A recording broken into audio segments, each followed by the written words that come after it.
How do you make $100,000 of profit in less than a year from one purchase of a property that costs $100,000? That's exactly what we did, and I'm going to share those numbers of how we did it. You might be wondering, who's we? Well, I like to use we as the royal we, okay? It's me and my daughter, and then I did hire a manager, so the royal we. Anyway, moving on. This is how we did it. Earlier in 2021, purchased a property in Louisiana, Baton Rouge, Louisiana specifically.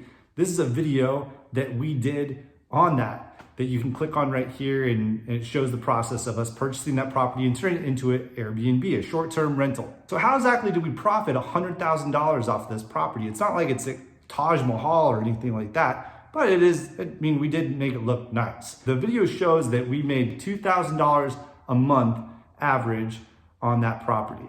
But if you do simple math, 12 months times $2,000 is only like a quarter of $100,000. So where did the rest of the money come from? Well, with a BRRRR that you're putting a short-term rental in, it's actually considered a business. So here we go. This is how we got the rest of the evaluation. When we bought the property and put a little bit of investment into it, we ended up putting about $8,000 into it. It actually rose in valuation. Now, we also had a great year. Everyone knows this. 2021 has been escalating in prices all over the place.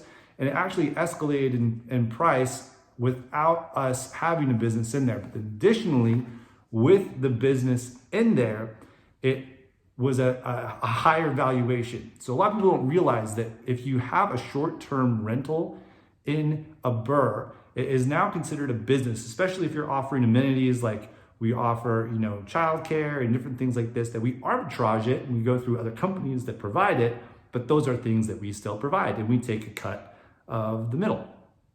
Anyway, it's now a business. It's considered a business. So the 3 months that you're first in business, that you're able to report that income, the $2,000 extra dollars, or sometimes more, sometimes less, but on average about $2,000 a month.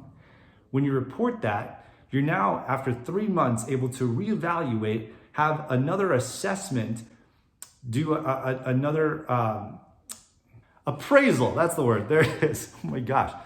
And now you can appraise it as a business as well. So it's the property and the business, what the business makes. And typically you can appraise that business based off of 1 to 2 years of the profit that business makes.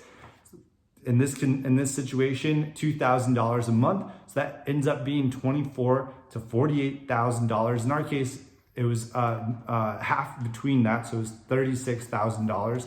It ended up with an evaluation of the property, ended up being almost double than what we paid for it. But not only that, but when you include the amount of money that we were making all last year, because we were still collecting the cash flow, $2,000 a month, that's what we made on the property. So I can also go back and I can do a refinance, pull some of that equity out because I have a ton of equity in, right? I put $10,000 down on the property, but now I have more like $110,000 of equity. So I can pull $60,000 out and still stay within my 80 to 20% of loan value to pull out equity on. So this is a huge asset that a lot of people don't take advantage of, but that's how you do it. That's how you make $100,000 on one property, and that's what we're duplicating and duplicating. We're duplicating for other people, and we're just gonna move on. So now we're looking at $1 million property. But yeah, there you go. That's how we did it, and now you go do it for yourself. Here we go. If you'd like some consultation on this or want to know how we were able to do this a little bit more, you can always feel free to tap the link down below and schedule a free consultation with us as well.